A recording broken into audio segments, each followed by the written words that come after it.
тайшир алтай. Тайшир алтай гинэ. Би энийг бас ойлгохгүй. Тайшир алтай. Энэ дээр яаж ийн гэхлээр 14 сая еврогийн зээл авч байгаа. 14 сая еврогийн зээл авч байгаа. 14 сая еврогийн зээл авч байгаа. Энэ бол бас дахиад 43 тэрбум төгрөг. Гэхдээ ямар сони юм бэ?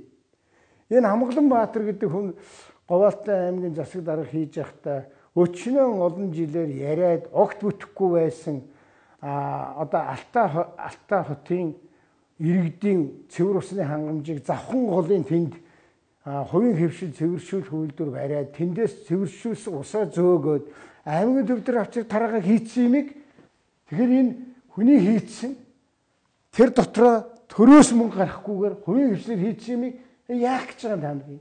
Энэ бас хэрэг. Тэгээ би юу гэж хэлэх гээд байгаа вэ? Манай улсад асар том мөнгөний хулгай байна. Бараг энэ сайдвч яах юм бэ? Одоо ингэ баахан солигдоод алгуулчихна.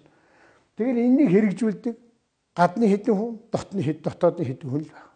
Тэр нь миний хэлдэг энэ хэдхэн монгол хүн ингээд өндөр цалин авна. Чам 5 сая төгрөгийн цалин сард өгөөд жилдээ чи 60 саяын цалин авна. Чи тэрнийг дахиад 5 жил үргэлжлүүлдэг.